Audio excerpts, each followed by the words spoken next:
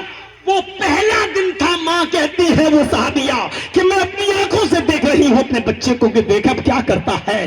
وہ بچہ ایک نالی کے پاس جاتا ہے، بیٹھ جاتا ہے، پیشاب کرتا ہے اور اپنے ننھے منھے ہاتھوں سے اسی پیالے کا پانی اپنی شرمگاہ پہ ڈال رہا ہے۔ اس کو نہیں معلوم کہ استنجا کیسے ہوتا ہے، اس کو نہیں معلوم کہ شرمگاہ کو کس طریقے سے پکڑا جائے اور کیسے اس کو پش کر کے اس کا ایک ایک قطرہ بہایا جائے، اس کو نہیں معلوم۔ اس کو اتنا معلوم کہ میری ماں نے میری شرمگاہ پر کیسے پانی ڈالا، وہ ویسے پانی ڈال رہا ہے۔ ماں یہ منظر دیکھ کر کہتی ہے فزت برب الکعبہ، کعبے کے رب کی قسم میں کامیاب ہو گئی، میں کامیاب ہو گئی۔ اب مجھے یقین ہے کہ اب میرا انتقال بھی ہو جائے تو میرا بچہ بددین ہو کر نہیں مرے گا، میرا بچہ مرنے کے بعد میرے لیے دعا ہی کرے گا۔ آج میں کامیاب ہو گئی، میں اپنے بچے کو جو تربیت دینا چاہتی تھی میں نے وہ تربیت دے دی، میں اپنے بچے کو جو سکھلانا چاہتی تھی وہ سکھلا دی۔ آج کی مائیں غور کریں، اس جلسے میں جو عورتیں آئی ہیں وہ غور کریں، اپنے 5-5 اور 6-6 سال کے بچوں کی بھی پینٹ کی چین کھول کر کھڑے ہو کر اپنی آنکھوں کے سامنے پیشاب کرواتی ہیں، وہ غور کریں۔ اور وہ مائیں بھی غور کریں کہ جن کے بچے MBBS کرنے کے بعد، MBA کرنے کے بعد، MD کرنے کے بعد، MS کرنے کے بعد، M.Tech اور B.Tech کرنے کے بعد بھی آج جب وہ پینٹ کی چین کھول کر گدھے اور کتے کی طرح کھڑے ہو کر جب وہ پیشاب کرتے ہیں تو وہ مائیں غور کریں کہ انہوں نے اپنے بچوں کو کیا پڑھایا۔ MBBS کرانے کے بعد بھی آپ کے بچے کو کیا تمیز آئی، MD کرنے کے بعد بھی آپ کا بچہ کیا سیکھا۔ وہ مائیں غور کریں کہ M.Tech اور B.Tech کرنے کے بعد بھی آپ کے بچے کو وہ تربیت نہیں ملی جو یہ صحابیہ کہہ رہی ہے کہ اللہ کی قسم میں کامیاب ہو گئی، آج میں کامیاب ہو گئی۔ میں جو سکھانا چاہتی تھی وہ میں نے اپنے بچے کو سکھا دیا۔ Mother's laps first college for children, ماں کی گود یہ بچے کا پہلا مدرسہ، پہلا تربیت گاہ ہوتا ہے۔ ماں کی گود سے جو بچہ سیکھے گا وہ آخری عمر تک سیکھے گا، اور ماں کی گود سے جو بچہ نہیں سیکھ سکا وہ میرے بھائیوں بڑے ہو کر بھی کتوں کی طرح پیشاب کرے گا۔ بلکہ کتوں میں تو پھر بھی تھوڑی سی تمیز ہوتی ہے کہ وہ پیشاب کرتا ہے تو ایک پیر اٹھا لیتا ہے تاکہ چھینٹے نہ آئیں۔ ہم کتوں سے بھی بری طرح پیشاب کرتے ہیں کہ دونوں پیروں کو زمین پر رکھ کر ایسی جگہ پر پیشاب کی دھار مارتے ہیں کہ اپنے کپڑوں پر اس کی چھینٹیں آتی ہیں۔ ہم کتوں سے بھی زیادہ گر چکے ہیں، ان سے بھی زیادہ گئے ہو چکے ہیں۔ اتنا پڑھنے اور لکھنے کے بعد بھی ہمیں اتنی تمیز نہیں آتی ہے۔ یہ سننا پڑے گا تمہیں، جب بلائے ہو تو سننا پڑے گا، اس کے بعد مت بلائیے گا تو مت سنیے گا، لیکن جب بلائے ہو تو سننا پڑے گا۔ تو میرے پیارے ساتھیوں، یہاں آئے ہو تو کچھ لے کر اٹھو، کچھ لے کر اٹھو۔ دو مائیں ہیں، ایک عبد القادر جیلانی کی ماں جس نے اپنے بچے سے کہا تھا بیٹا حالات کتنے بھی خطرناک ہو جھوٹ کبھی مت بولنا، تو 12 سال کی عمر میں بھی بچے نے ڈاکوؤں کے سامنے جھوٹ نہیں بولا اور کہا ہاں میرے پاس 40 اشرفیاں ہیں جو میرے کرتے کے استر میں سلی ہوئی ہیں۔ ان ڈکیتوں نے پھاڑ کے دیکھا تو کہا اچھا تم نے بتا کیوں دیا؟ کہ میری ماں نے کہا تھا کہ بیٹا حالات کیسے بھی ہو لیکن جھوٹ کبھی مت بولنا۔ وہ اتنی سی بات کا اتنا اثر پڑا کہ سارے ڈکیتوں نے لوٹا ہوا مال واپس کر دیا، توبہ کر لیا، استغفار کیا، اور اس بچے کی بات سے متاثر ہو کر سب کے سب عمل بن گئے اور نیک بن گئے۔ اس ایک بچے کی اتنی سی بات، اپنی ماں، اس کی ماں نے کون سی تربیت دی؟ اور ایک ماں وہ تھی سلطان ڈاکو کی۔ جب سلطان ڈاکو کو تختے دار پہ لٹکایا گیا تو پوچھا آخری تمنا کیا؟ تو کہا کہ میں آخری تمنا یہ ہے کہ میں اپنی ماں کے سامنے مرنا چاہتا ہوں۔ اس کی ماں کو بلایا گیا، پوچھا کہ لو تمہاری ماں آ گئی، ملاقات کر لو، اب کیا چاہتے ہو؟ اس نے کہا کہ اگر میری تمنا پوری کر سکتے ہو تو کرو۔ کہا کیا ہے؟ کہا میں چاہتا ہوں کہ مجھ سے پہلے میری ماں کو پھانسی کے پھندے پہ لٹکایا جائے۔ پوچھا گیا کیوں؟ کہا کہ مجھے اتنا بڑا ڈاکو بنانے کے لیے، اتنا بڑا ڈکیت بنانے میں میری ماں کا کردار ہے۔ جب میں چھوٹا تھا 6 سال کا اور جب میری ماں نے مجھے ایک پیسہ دیا تھا کہ جاؤ ایک انڈا لے آؤ، تو میں دکان پہ گیا اور ایک انڈا لے کے آیا۔ میں نے دکاندار کو پیسہ نہیں دیا اور وہ بھی بھول گیا، اور میں انڈا لے کے آیا، میں نے اپنی ماں کو وہ انڈا دیا اور کہا ماں میں نے دکاندار کو بے وقوف بنا دیا۔ اس نے کہا پیسہ؟ میں نے کہا دے تو دیا لیکن دیا نہیں تھا، اور وہ پیسہ لے کے آیا۔ ماں نے اپنے بچے کو سینے سے لگایا اور پیٹ تھپ تھپائی اور کہا بیٹا چلو یہ ایک پیسہ شام کے کام آ جائے گا۔ اس چوری سے میرے حوصلے بڑھے، پھر میری ماں ہر چوری پر پیٹ تھپ تھپاتی رہی بازار لوٹنے لگا، پھر نہیں مال دیتے تھے تو مرڈر کرنے لگا، بالآخر پکڑا گیا اور قانون کے شکنجے نے ہم کو پھانسی کے پھندے پہ لٹکایا۔ اس پھانسی کے پھندے پہ لٹکانے والی کوئی اور نہیں، میری ماں ہے، لہذا میری ماں کو پھانسی کے پھندے پہ لٹکایا جائے۔ تو ماں تربیت کر دیتی ہے، ماں اچھا اور برا بناتی ہے۔ جو بچہ ماں کی گود سے یہ سب نہیں سیکھ سکا تو معاف کیجئے گا، کوئی یونیورسٹی اور کوئی کالج آپ کے بچوں کو وہ تربیت نہیں دے سکتے جو تربیت ماں کی گود دے سکتی ہے۔ بڑے مبارکباد کے لائق ہیں یہ اسٹاف مدرسے کا مولانا اطہر اور مولانا عبدالحلیم مدنی جیسی شخصیتیں، جنہوں نے آپ کے علاقے میں یہ نسواں قائم کیا ہے، لڑکیوں کا ادارہ قائم کیا ہے۔ اپنی بچیوں کو بھیجیے۔ آج میرے بھائیوں، جو ماحول ہے خاص طور پر ہمارے ملک کا، ہندوستان کا، اس ماحول کی طرف آپ نظر ڈال کے دیکھیے، کچھ بولنے کے لائق نہیں رہا ہے، کچھ بھی کہنے کے لائق نہیں رہا ہے۔ پردے پہ بولو تو وہ بھی ان کو اب دشمنی نظر آتی ہے، حجاب پہ بولو تو ان کو بھی اب قانون کے خلاف بولنا نظر لگتا ہے، اب زبان کھولنا ہی مشکل ہو چکا ہے۔ ایسے ماحول کے اندر اپنی بیٹیوں کو بچانا، انہوں نے صاف طور اور ان کے لوگ اسٹیجوں پر کہہ رہے ہیں، جو ایک مسلمان لڑکی کو اپنے گھر کا بہو بنائے، اپنے گھر کی بہو بنائے گا، اس کو یہ انعام دیا جائے گا، اس کو یہ انعام دیا جائے گا۔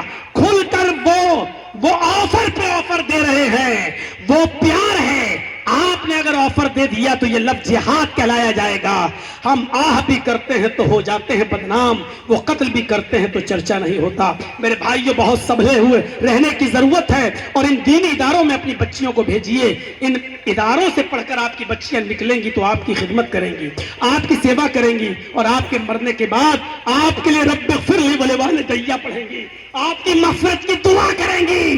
اگر ان مدرسوں سے آپ نے اپنی بچیوں کو عالم اور فاضلہ نہیں بنایا تو یاد رکھیے، آپ اپنی بچیوں سے کوئی امید مت رکھیے، کیونکہ جس ٹائپ کا ماحول فیس بک اور سوشل میڈیا کی دنیا پہ چل رہا ہے، وہ آپ کو معلوم ہو یا نہ ہو، آپ سے زیادہ آپ کے بچے سوشل میڈیا سے واقف ہیں، آپ سے زیادہ موبائل چلانے میں آپ کے بچے ایکٹیو ہیں۔